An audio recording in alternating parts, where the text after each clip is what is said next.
So here's an outline of my talk. First, I'm going to talk about who is SPIE, because like a lot of you last night asked, what does that acronym stand for exactly? I'm going to talk about developing the taxonomy, the history of developing it with Access Innovations, and doing that while we were changing internal databases and platform providers. I'm going to briefly describe the proceedings process. The bulk of our content does come from proceedings, and so understanding that process at kind of an overview level is important to show you how we added tagging and submission over the past couple of years. I'm going to show you how we deployed it in the brand new SPIE Digital Library that launched just last August, middle of August. And then I'll talk about what control of our platform and our taxonomy has bought us strategically, and then what we're thinking about for the future. So first off, who is SPIE?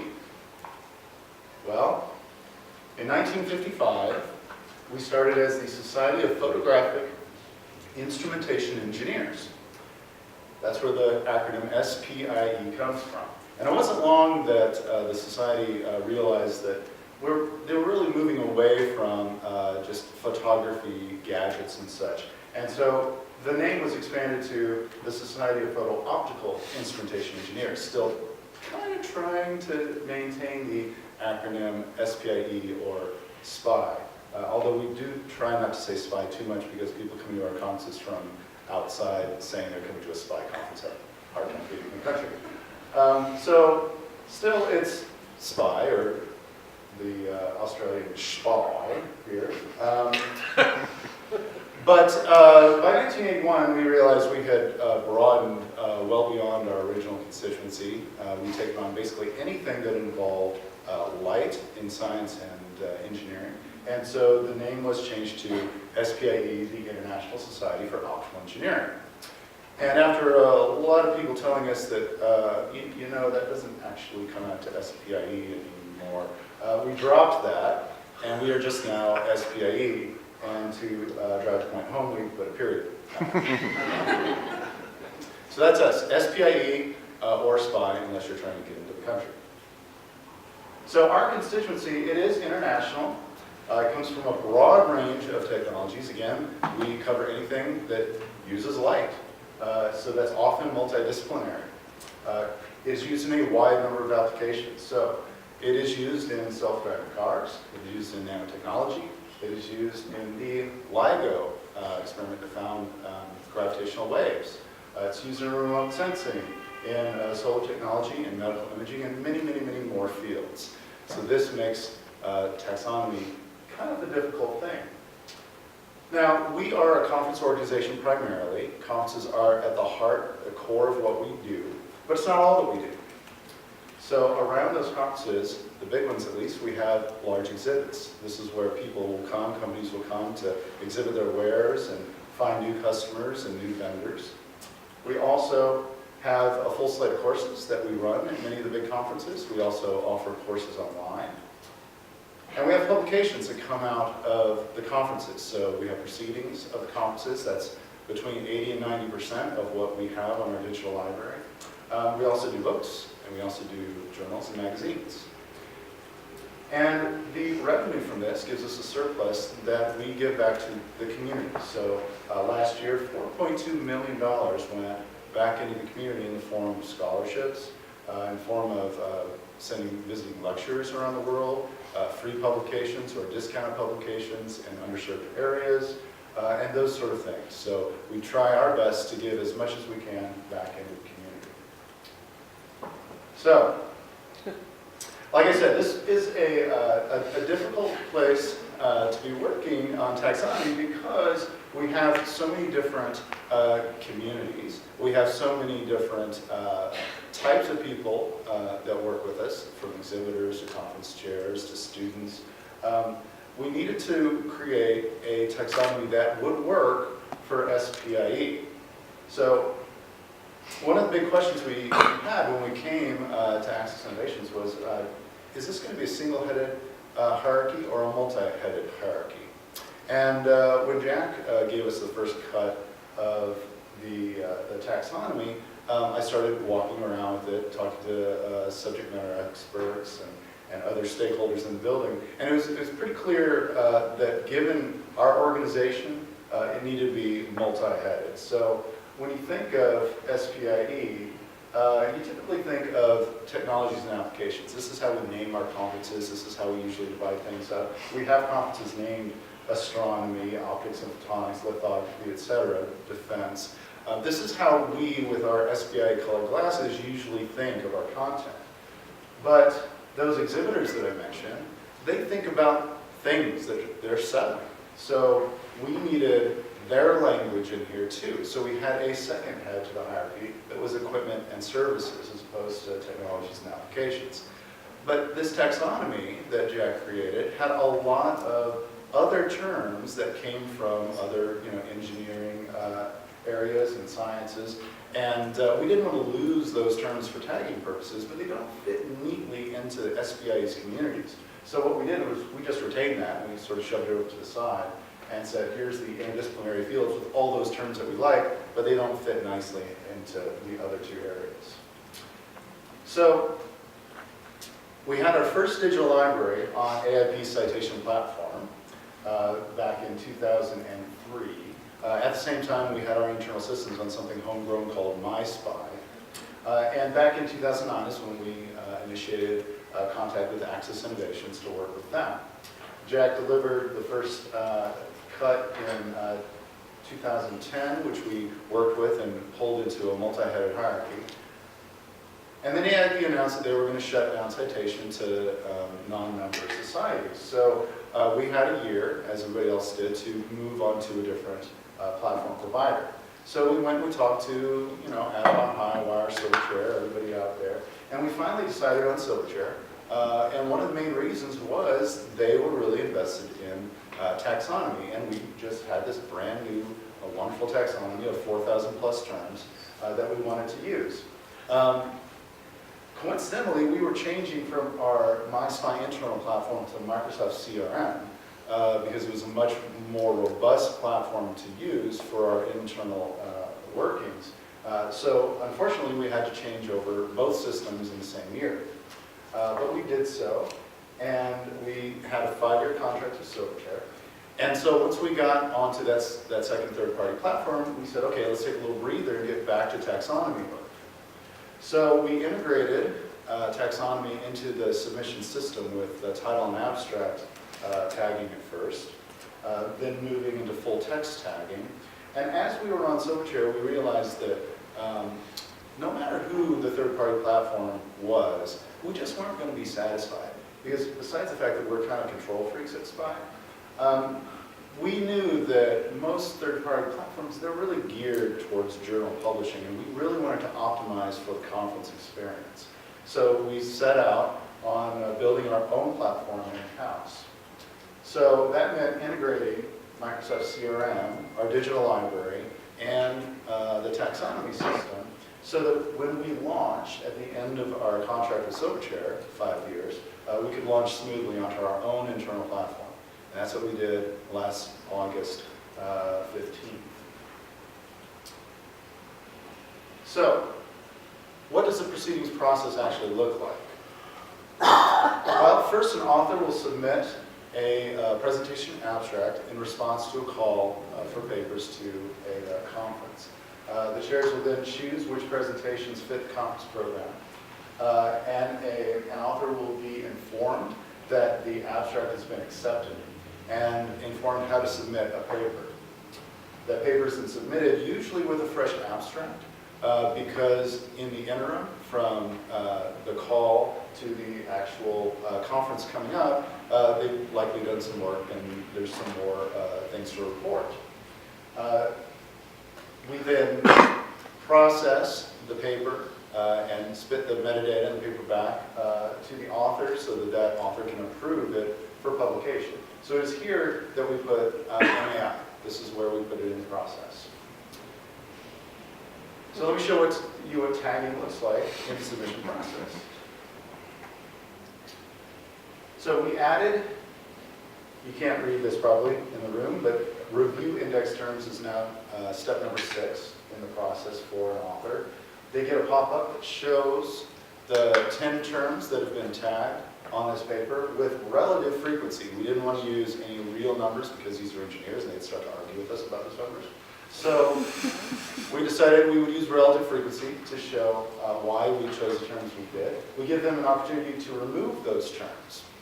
We also give them the opportunity to add terms. And there's a type of head search where they can grab taxonomic terms. Now, they can choose one, like here in the demo, or they can suggest one that they don't see. And that can be added there. So if they remove a term, those terms become noise. If they add a term that came from the taxonomy, that is then a miss. And then we have suggested terms.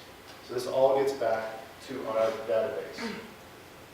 One thing we did learn, though, we had the word relevant up there. And we were finding over the past couple of years, since we implemented this, that we would get some papers where there were no terms. And we would look in the database and see, oh, well, actually, there are terms assigned from MAI. MAI was not the problem, but the author went and removed them all.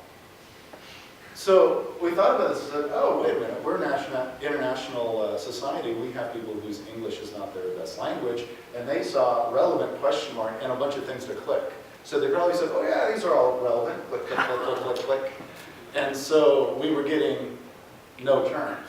So what we did was, first off, just as a quick fix, we're going to say remove term. We've already put that in.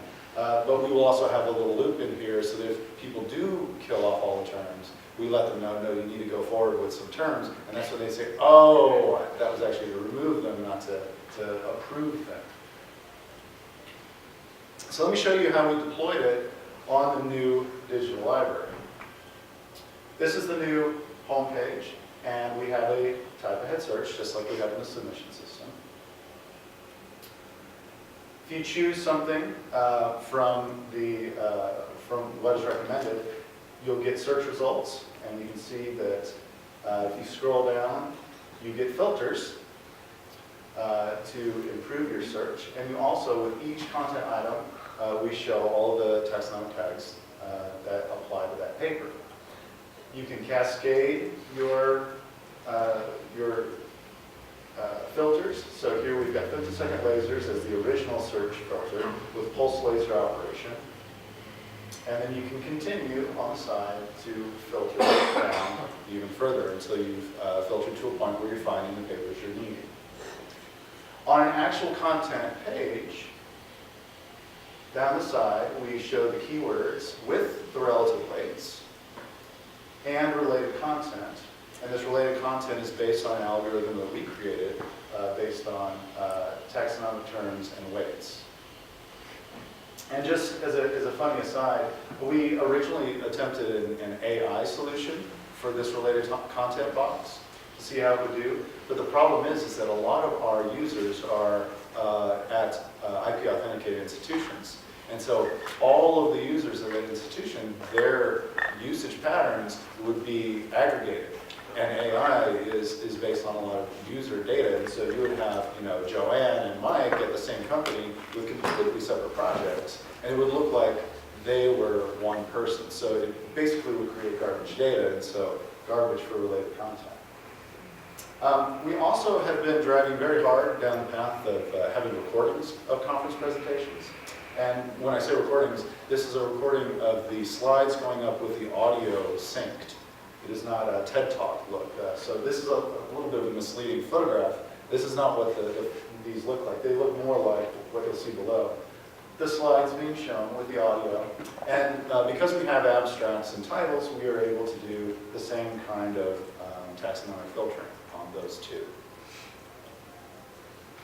So the question is, if we've gone down this process of creating our own digital library platform and taking full control of the taxonomy, that was a big endeavor, a lot of money, a lot of effort internally. What did control of the platform and taxonomy really buy us as an organization? Because we kind of done that for a reason. To give you a little insight into this, let me show you what one of the taxonomic records looks like to me. So this is the taxonomic record for an individual paper, an individual proceedings paper. And this is in Microsoft CRM. So I don't know if you can see the dates from there, but this paper was submitted on 10/24/16. And at that time, when the author went to approve it, the author noted that those were all noise terms. This is good information for us. We can go and I can go in and I can rewrite some rules, change some taxa, and improve the taxonomy based on this information. We then reran the corpus through the taxonomy just prior to launch, and so we found that with some better rules and with some changes in taxa, additions of taxa, there were actually 3 more terms that we should add here, and we confirmed that these hits were indeed hits, the ones that were left behind, and we told the system, of course, to ignore what the author had told us was noise, so that we weren't reintroducing noise that the author had informed us about. So I'm showing you that just to give you an idea of how much control this gives us now. We've got these great new abilities. So believe it or not. So the author feedback loop is giving us the best overall tagging of our content because we are getting them basically tagging the papers. This gives us direct data on the efficacy of the machine-aided indexing, which is how I'm able to go in and change the rules and come up with better tagging as we re-index. It gives us suggested terms for me to consider for addition to the taxonomy. Well, what's cool about this is we get God mode now for the digital library, which we never had before. So to give you a few examples, we have a new journal on neurophotonics, so using photons, light, to affect the brain. And I was looking at how these papers were being tagged, and I kept wondering why intercontinental ballistic missiles were being tagged on these papers. What did the two things have in common? Well, ICBM happens to be an acronym for the International Commission for Brain Mapping. So, what that meant was a lot of work to clean all of that up. I had a similar problem with chemical weaponry. Chemical weaponry, CW, also clockwise or continuous wave in laser operation. So, knowing that, okay, we've got to go back and rewrite a rule, but we have a lot of taxa applied to a lot of content items.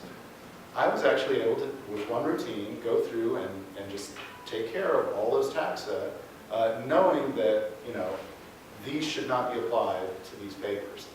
If this was a defense-related thing, which we do have, which is why those are in the taxonomy in the first place, then yes, leave them there. But otherwise, if it's in, astronomy, hopefully we're not worried about chemical weapons from aliens yet, right? So I can probably take care of those. So God mode for the digital library. I can also add terms and make them appear in the digital library within a day. So just for fun, I applied fried chicken to a few papers, and it worked. You can put them the next day. I took them down, right? Another thing about this is that having this data helps us define the conference scope for next year. So we are doing this at the paper submission part of the process, so it won't necessarily affect the conference that's already in play, but we do have data that can affect next year's conference. We can use this data also for marketing analytics, taxonomic data also useful for industry trending. So besides all of these new abilities, this also gives the opportunity for new functionality. And so, to call back to Travis's presentation, we too have a conference app. This is a conference app that was developed in-house, and it helps our attendees get around the conference. And some of the things that we can do is take what we know about this person based on what they've authored, based on what they've attended in the past. So as Travis was mentioning, having people sort of self-select their topical areas, or even taking topical areas that they know based on usage, we can do that and help personalize their schedules. Because we have a My Schedule that people will opt into and create a schedule for their conference. We can also make recommendations to them. So either recommendations for their schedule for presentations as before, or publications. So we can link this up to the digital library and say, hey, this just published, it matches a lot of what you're interested in. You might want to take a look at it. And we can also match make. So, this isn't Tinder for scientists. This is, you're interested in, 75% of the same things that this person is interested in. You might want to get together at one of the many SPIE social events and talk, because there might be some great engineering and science that comes out of that discussion. So another thing that this helps us do is create new products. One of the things we hear a lot, because we are multidisciplinary, is, I don't need your entire digital library. I really don't.